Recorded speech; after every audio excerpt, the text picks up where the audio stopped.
welcome back to my YouTube channel. This is Ronald Corpus Official. I have the heart of campaigning of rabies awareness. And for this content, for this video, ating pag-uusapan ang apat na maling paniniwala na ginagawa kapag nakagat ng aso o pusa na maaari mo o pwede mong ikapahamak.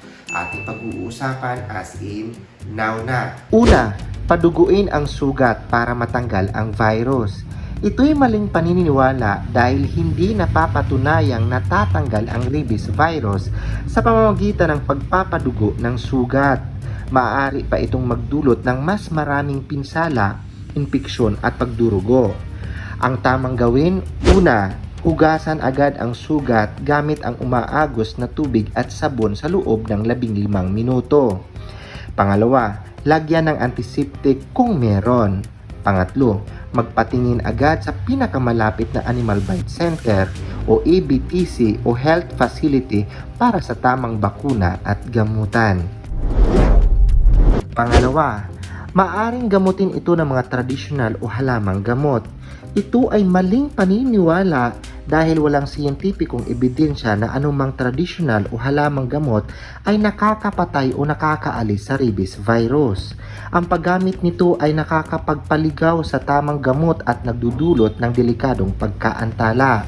Ang tamang gawin, una, hugasan agad ang sugat gamit ang umaagos na tubig at sabon sa loob ng 15 minuto. Pangalawa, lagyan ng antiseptic kung meron. At pangatlo, magpatingin agad sa Animal Bite Center o ABTC o health facility para sa tamang bakuna at gamutan. Pangatlo, kung ang hayop ay mukhang lubos na malusog, ayos ka lang. Ito'y maling paniniwala dahil ang rabies virus ay maaaring nasa katawan ng hayop kahit pa mukhang malusog ito.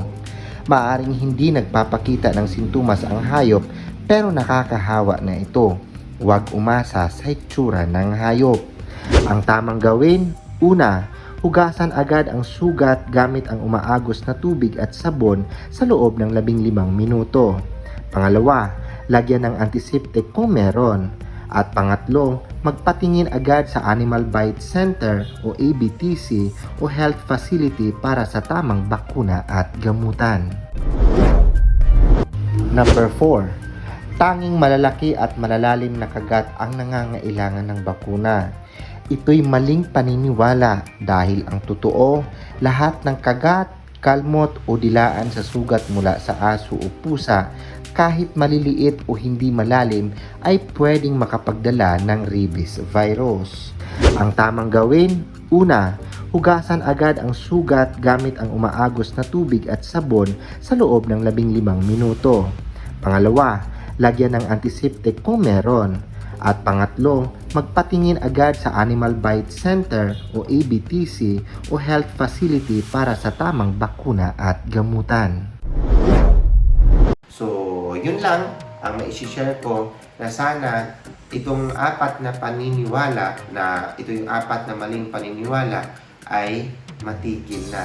Dahil po sa maling paniniwala, tayo po ay may pwedeng mapahamak. So, ulitin lang natin yung apat na maling paniniwala. Una, na paduguin o sugatan, pisilin para makalabas o matanggal ang rabies virus. Pangalawang mali na ginagawa, maling paniniwala, yung tinatawag na maaring gamutin sa pamamagitan ng mga tradisyonal tulad ng tawak o paglalagay po ng mga halamang gamot tulad ng bawang. Ito po yung maling-mali. Pangatlo, kung ang nakakagat sa iyo na aso o pusa o ang hayop ay malusog, ayos ka lang. So ito po yung maling-mali. At yung panghuli, pang-apat, at maling paniniwala na kapag ang sugat mo ay napakaliit lang, ito po ay maling-mali dahil kahit maliit na sugat yan at open na yung tissue, maaaring makapag-penetrate ang rabies virus at makapag-incubate, aakyat sa nervous system at maaari po tayo ma-infect po ng rabies virus at pwede tayong mapahamak. So, tulad ng sinabi ko, ano po ang maaaring gawin kapag nakagat po ng aso o pusa? Una, hugasan po ang sugat ng any antibacterial soap at dalhin po agad at pumunta po agad tayo sa pinakamalapit na Animal Bite Center o pinakamalapit na hospital para po magpapabakuna ng anti-rabies virus. Pangalawa, wag po nating saktan ang mga hayop na nakakagat sa atin tulad ng aso at pusa, bagkos atin pong i-observe kung sila po ay nananatiling buhay o nagbago ang kanilang behavior o kung sila po ay namatay. Kapag nangyari po yon, ipagbigay alam po natin sa ating mga doktor. So yun lang, so sana nakatulong tong video na sana po ay mailaganap natin, maitigil po itong maling paniniwala. So again, this is Ronald Corpus Official. I have the heart of campaigning of rabies awareness dahil alam po natin na ang rabies po ay nakakamatay. Lagi ko pong sinasabi na kapag hindi ka pa naka-subscribe ng aking YouTube channel, so please subscribe po ng aking YouTube channel.